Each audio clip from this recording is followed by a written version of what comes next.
Dave, just following on from our call last week, I just wanted to share a little video with you that I put together this morning. So InvestMyCommunity was launched to help engage communities so they can raise money for the organisations and causes that matter the most to them.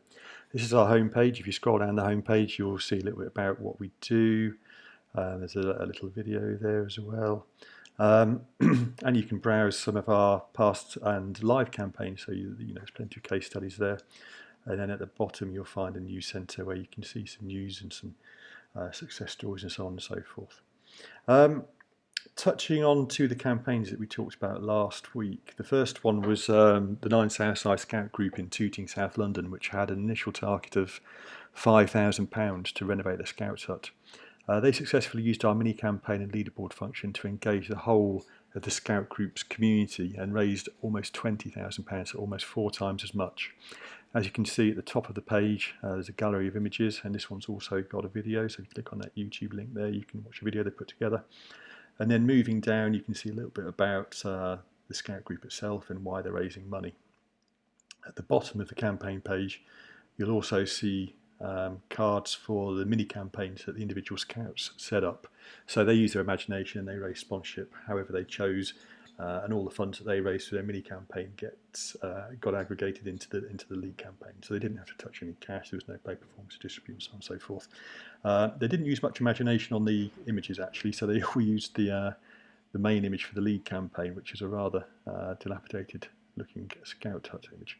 But each individual setting up a mini campaign can choose to upload their own images, and I'll show you another example of that in a second. On the right hand side you'll see the aggregate totaliser, so that almost £20,000, of which £16,500 was donated in money and almost £3,000 in gift aid. That left to raise was the left to raise versus the stretch target. They actually increased their target 3 times, so their initial target was 5,000, then they increased it to 10. Then when they broke that, they increased it to 15, and then finally finished on 20,000. And you can see the little gold trophy there because they did smash their original target. The supporters' messages are also aggregated from all the mini campaigns, so you can see the date the gift was made, how much it was, whether it included gift aid or not, and which mini campaign it was donated from. Each individual also gets a choice as to whether the donation is made anonymously or whether they want to display a name. The leaderboard, did I show you the leaderboard? The leaderboard is entirely optional, so every person who sets up a mini campaign can choose whether to participate in the leaderboard or not. But if they do, we display the top 10 fundraisers for that league campaign, and as you can see at the top, there's a little podium for the first, second and third largest fundraisers. Now, the other one that we talked about, I think, was Lakefield School. Their PTA set up a campaign initially to raise £1,000, and they raised over £8,000, again using those mini campaigns and the leaderboard functions to really engage the whole school community. Layout's exactly the same, leaderboard's the same, as you can see here. Guy Ellis raised over £2,000 through doing a cycling challenge. I'm not sure, that's presumably a 5k walk, Beans walking marathon, cycling marathon, another cycling marathon, kickathon, dropathon, danceathon. I think this one also had a bounceathon as well. So you can see the kids really use their imagination to create their own little campaigns and to raise funds. Now, we talked about the parent feature as well. So this is a new feature we only launched just a few weeks ago, and basically it's a parent directory page. So this one's for the Roman Catholic Archdiocese of Birmingham, who've just got a few churches registered on InvestMyCommunity at the moment. But as you can see, the layout's fairly similar. So the Archdiocese, the parent organisation, has a gallery of images, a logo, name, a little bit of content there. And then if it has any central campaigns, which this one does, although these are actually placeholders just to demonstrate the page, they're displayed there. So these are campaigns at the Archdiocese or the parent organisation level. So in your case, Tunbridge Wells District Scouts, I think. And then underneath you can see their member organisations, so they're all listed there. And these campaign cards are all clickable, and they go straight through to the individual campaign pages for those organisations, parish churches in this case. The totaliser on the right hand side is again aggregated across the Archdiocese's own campaigns and all their member organisations too in a similar format. But I think this would work really well for Tunbridge Wells District Scouts and your 14 individual scout groups. So this could be your directory page. So Tunbridge Wells District Scouts here. If you've got any central campaigns, you might want to set one up centrally for your project anyway, just so people can make a donation at the top level if they want to.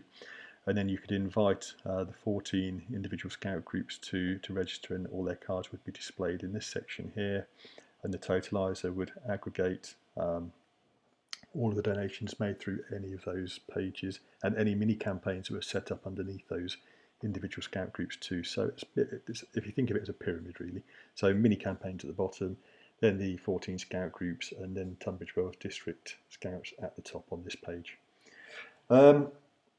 What else can we touch on? We talked a little bit about premium, I think. So premium service was developed to help clients who didn't necessarily have digital fundraising resource and expertise in-house. So you would need to choose premium to get access to the mini campaigns and the leaderboard in any case, but we also provide support and expertise to help you brainstorm fundraising ideas, structure your campaign so it's as effective as possible, and we also help with communication strategy. The other page that you might want to look at is our fees. Just click on there. As I mentioned last week, there is no setup or subscription fees to raise funds and invest my community. There's no risk for you to do that. We effectively charge a commission and then a payment processing fee.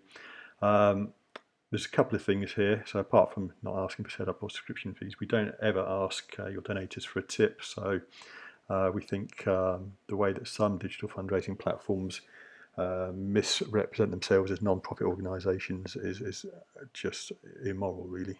So we don't ask for a tip. We do prefer to be honest. We do tell everybody who makes a donation that we're a business, and we do tell them exactly what we're going to charge in a donation, but we give them the option to cover those fees on your behalf. And take-up is generally very good, which means that the total fees, so our marketing fee and the payment processing fee, could be as low as just 1.5% or even less actually of all funds raised, which is less than just the payment processing fee of most other providers, as you can see. So we think we offer good value. To summarise, we'd be absolutely delighted to work with you. It's completely at your discretion as to how much you raise and how you distribute that across your scout groups. I know we talked a little bit about timing as well, and I think you were initially minded to go in January. I'm not being selfish when I say this, but I think it probably makes a bit more sense to go before Christmas when the weather's better and people aren't. They haven't had all the expense of Christmas and so on and so forth. I think if you went October to December, that gives you a nice window, and it also gives us time to prepare the campaign, engage the scout groups, and for you to pre-socialise the raise so that people know it's coming. It's always good to warm your audience up before you ask them to make donations. It gives plenty of time for the individual groups and individual scouts also to plan and register their own mini campaigns. I hope that was useful. You know where I am. You've got my email address and phone number, so if you want to jump on a call with you or your colleagues, just let me know. But have a great weekend. Cheers.